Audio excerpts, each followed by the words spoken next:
खुलुमबाय गोजोन्थों। आज हैप्पी न्यू ईयर है। न्यू ईयर के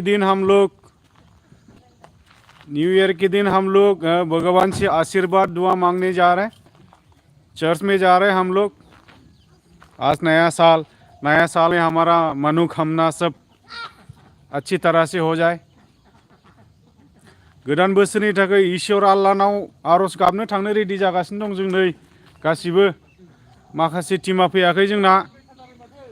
हा 9:30 20 जाबाय। इले बिसोर हनै फैद' हनै जोंना टीमा मा हा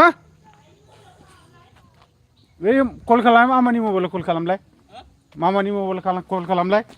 मबाइल मोनाखैनो। क्रिस्टिमोना बहा दोनबोखो? गिर्जाया माने 8:30निफ्रायनो जायो। गिर्जायाव थांनो लेट जागासिनो दं जों दायो नै। गासिबो रेडि गाखोजोबनानै दं गारियाव नै। गिर्जा हाबग्राफ्रा गोदान बोसोरनि यान कल खालामबाय। हेलो हैप्पी न्यू ईयर बोलो। Happy new year. दे happy new year. Happy new year. आज Christmas. Happy New Year 2025. Welcome. Happy new year दे। हैप्पी न्यू ईयर यान।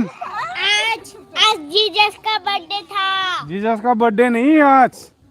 पहले था। हाँ हैप्पी न्यू ईयर है। क्रिसमस खत्म हो गया अभी।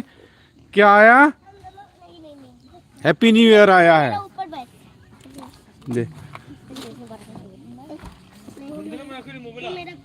मोनबाय दां नेगासिनो दं।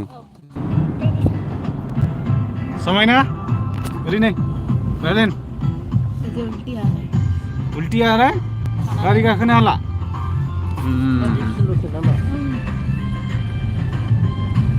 गिर्जायाव थांनो लेट जाबाय जोङो। 8:30निफ्राय गिर्जामोन।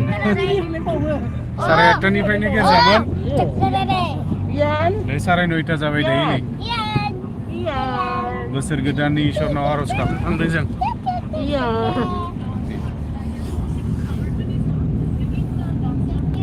नै आं उनावसो जिरायदों लामायाव।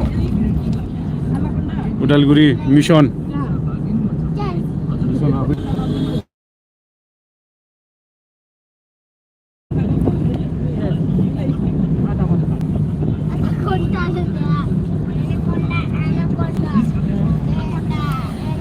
चलो।